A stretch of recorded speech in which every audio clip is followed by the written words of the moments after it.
Did you know that you could participate in digital Eurovision type contests yourself and win? Or that there is an online Eurovision community with over 35,000 members active 24/7? These are the 5 ways you can get rid of PED and live happily ever after. You may also want to save this video for future years, just in case. Number 1. World Cup. The World Cup is the biggest sporting event. Yes, it's not the Super Bowl, but I assume that most of my viewers are not Americans, so y'all get the hype. A football celebration that happens every 4 years for just over a month. 48 countries, 1 trophy.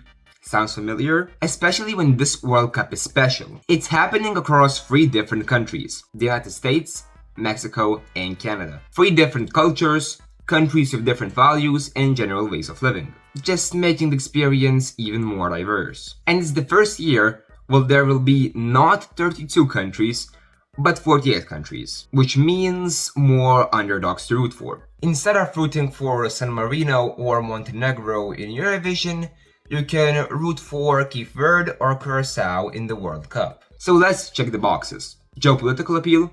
Check. Competition appeal? Check. Everyone unhappy about the governing body?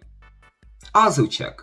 June 11th is when the opening ceremony will happen, so don't miss out. Number 2. The extended Eurovision family. Eurovision is, well, not just Eurovision. It is firstly, of course, the Eurovision Song Contest, but then we have Eurovision Young Musicians happening on June 6th. This year in Yerevan, Armenia. Junior Eurovision happening on the October 24th in Malta, and of course the legendary Eurovision Asia happening for the first time in Bangkok, Thailand on November 14th, about which I will be making videos, so stay tuned and updated by subscribing to this channel. And thank you for the 300 subscribers, it really means a lot to me, and let's continue. Number 3. Eurovision games. Whether it be endless fan-made Eurovision quizzes on Eurovision World or Eurovisim, a game which I have played on this channel before, where you become the head of delegation of a country and try to do as well as possible with a limited budget. This could really just be a great way, especially with so many game modes, to have Euro fun without it actually being the season. It's also worth mentioning my Eurovision scoreboard. Not really a game, but if you are a stats nerd, you can attempt to rank every entry of every year, put it in an Excel spreadsheet, and analyze which countries you like the most, which ones you like the least, and which year in your opinion is the strongest. Number 4. Join other communities. Like you heard at the start, there are massive Eurovision communities that are active throughout the year. That includes Eurovision Discord, the main one that you should be looking at the start. Just the sheer quantity of people will make you not get bored. And after that, you can expand to the Discord servers of other content creators. If you make friends, maybe they will invite you to their personal hangout groups, and so on. You can get social and still live Eurovision. Number 5.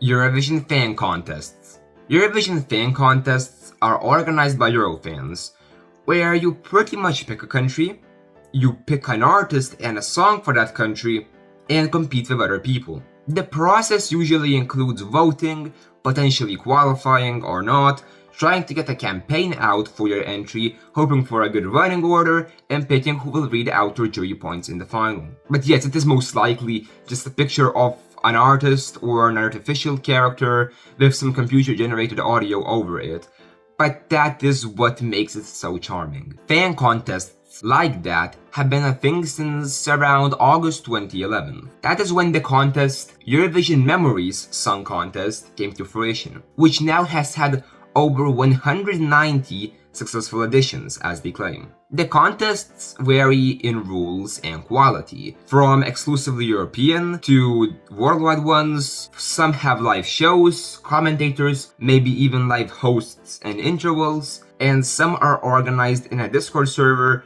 where only the results are published afterwards. The great thing is that these contests typically happen more than once a year, so you will always be in a competition and entertained. Just don't participate in too many at the same time or you will get burned out. I would recommend starting with a popular one, like The Song, hosted by ESC Georgia. After joining that community, you will also discover some smaller ones that are also great. Watch YouTube videos. ESC Tom, ESC Gabe, watch my videos. As like you can see, my goal is to make Eurovision content, to constantly strive to improve, and to stay innovative. I can only do that with your help, so subscribe, and see you in my next video.